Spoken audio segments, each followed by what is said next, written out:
Building relationships with suppliers. How to start a pop culture business. The continuation story. We talked about store locations and setup in the last episode.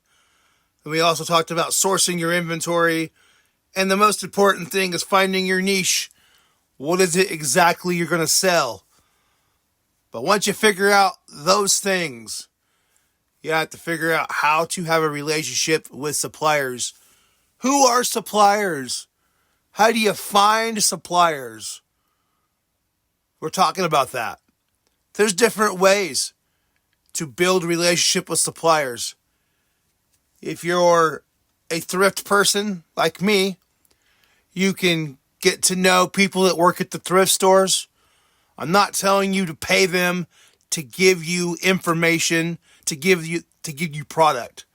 I'm talking about just being good to your fellow human being and respectful, and get to know the people that work at a thrift store.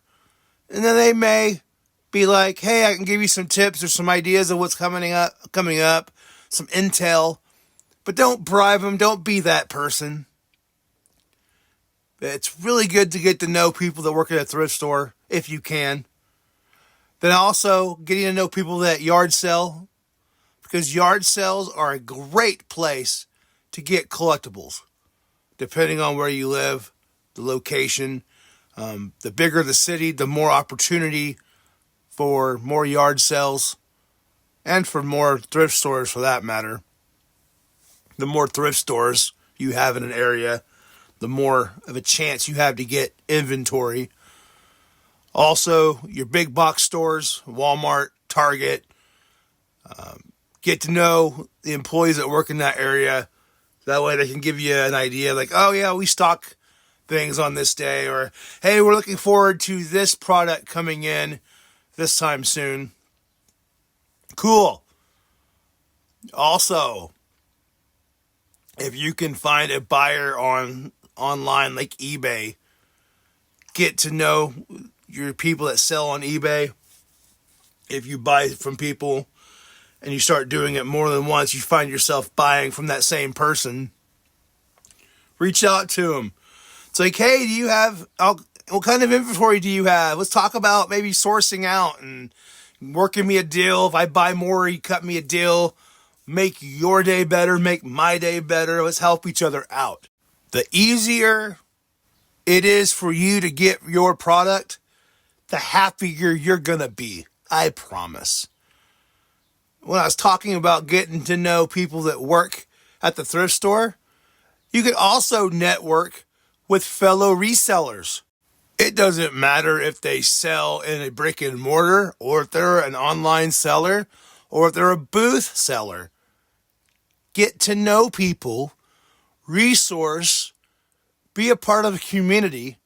Because if you're a part of a community of sellers, you guys can help each other out.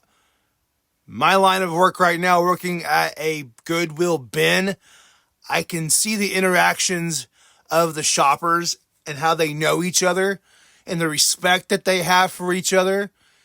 It's a community and it's really cool. And if you're looking into starting a business, I highly recommend you get to know the people in your area that are doing the same thing you are. They may not be selling the exact same thing you want to sell, but they're still sellers in general. And they can give you tips if they choose to. Nothing else, you can get a common bond of, hey, this guy's also a seller. They know the struggles, what I'm going through. I can ask them questions that they feel like giving me the answers, or at least just being able to bond with someone that knows what you're doing. And you may not be a pro, but neither was the person that you're trying to get in a relationship with. So try to get to where you can have relationships with people to get your product.